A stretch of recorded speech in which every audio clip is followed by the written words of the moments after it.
Tai Chi, acupuncture, kanikani ārārangi. Koe rā ētahi o ngā tūmomo mahi hou, ko tai mai ki tēnei whenua I roto I ngā tau. E tino tauawhitia nei e te hunga kaumātua o tēnei wā.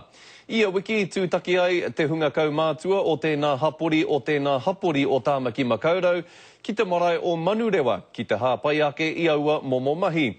I tai atua Mikey Sherman ki tā rātou hui whakamutunga o te tau nei, I tēnei rangi nei, e whai ake nei ko tēnā pūrongo.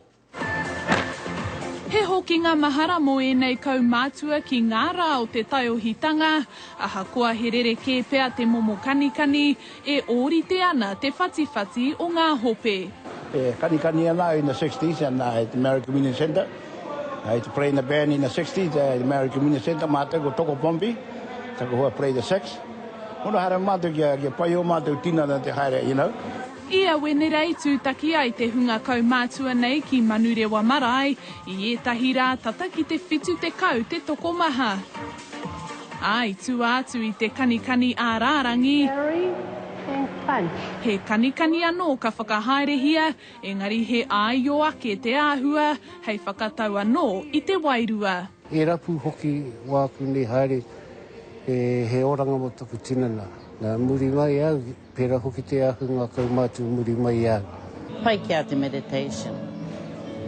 Nā te mea po mate ke taku tāne, te kaumārua taupea, ia po mate, kam tu pai te ramahi kia.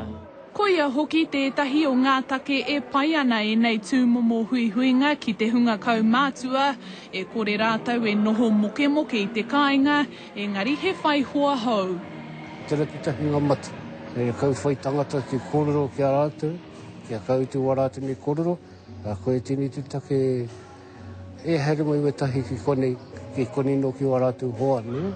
E kole keu mōhio na koe teo ngā iwini ngari, haere mai kone mo te ono marama na whānau ko tō mātou, ne? Ai a te karere e kōrero ana ki ngā kaumātua, tērā te kōrero he rapu whai ai po hau hoki pea te mahi. Mara nāku te raua, nā rātunu, me rapu hara māku. Koe nei te rā whakamutunga mo tēnei kaupapa, e wehe ana te rōpū mo te krihimete. Engari, te rā e tahi e moke ana ki te pōhiri atu ki a rātou hoa. Mikey Sherman, Te Karere.